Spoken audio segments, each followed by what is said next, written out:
Good morning সবাইকে। আমি সকাল সকাল উঠে গেছি, এত আলো কারণ ঘরে লাইট জ্বলছে। এখন ভোর 5টা বাজে। আজকে তোমাদের সাথে শেয়ার করব ইলিশ মাছের একটা খুব সহজ রেসিপি, সঙ্গে আরও ঘরে কী কী রান্না করছি সেসব। এই রয়েছে উচ্ছে ভাজা, আলু ভাজা, ভেন্ডি ভাজা, আর সঙ্গে বসিয়ে দিচ্ছি ভাত, ডাল।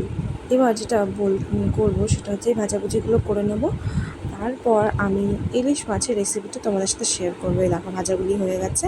এই যে প্রথমে মাছটা ধুয়ে নিয়েছি ভালো করে, এই দেখো। এবার এর মধ্যে ম্যারিনেশন করবো। ম্যারিনেশনের জন্য নিয়েছি সর্ষে, পোস্ত, এই 5-6টা মতো কাঁচা লঙ্কা, আর সঙ্গে নেব নারকোল কুচি।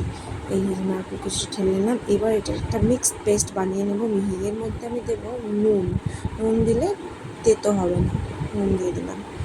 এইবার মাছের মধ্যে আমি নুন, হলুদ এসব মিশিয়ে নেব। সঙ্গে তোমাদের দেখিয়ে দিচ্ছি সেই যে আমি পেস্টটা করেছি, পেস্টটা কতটা ভালো কনসিস্টেন্সিভাবে করেছি।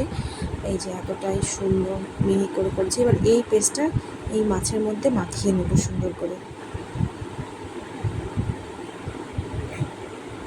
দেখো বন্ধুরা কত সুন্দর করে মাখিয়ে নিয়েছি।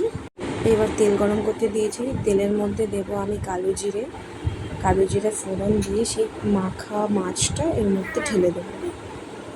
এই মাছটা এর মধ্যে ঢেলে দেবো।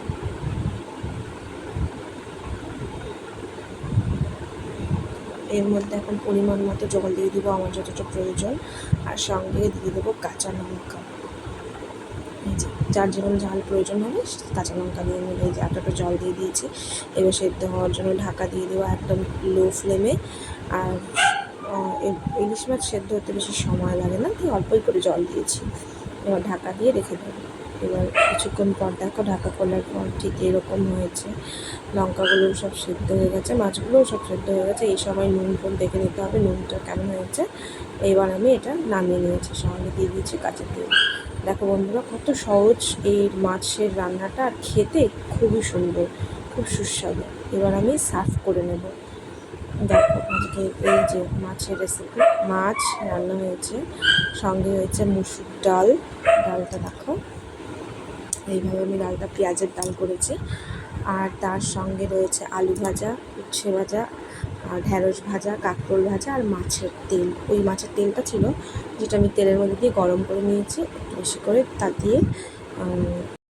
এখন সন্ধে হয়ে গেছে বন্ধুরা, দুপুরে খাওয়া দাওয়া তো দেখেইছিলে কী রান্না হয়েছিল। সবার কাছে অনুরোধ রইল যে এই রেসিপিটা একবার হলেও ট্রাই করতে, কারণ এটা যতটাই সহজ রান্নাটা করা ততটাই টেস্টি হয়। আর খুব কম সময়ে খুব কম উপকরণে এই রান্নাটা কমপ্লিট করা যায়। আর ইলিশ মাছ তো সবেতেই সুন্দর, সব কিছুতেই ভালো লাগে। যাই হোক, আজকের ব্লগটি আমি এখানেই শেষ করছি। সবাইকে শুভ সন্ধ্যা অ্যান্ড গুড নাইট। একসাথে দুটো, কারণ আর তো কথা হচ্ছে না, সেই জন্য।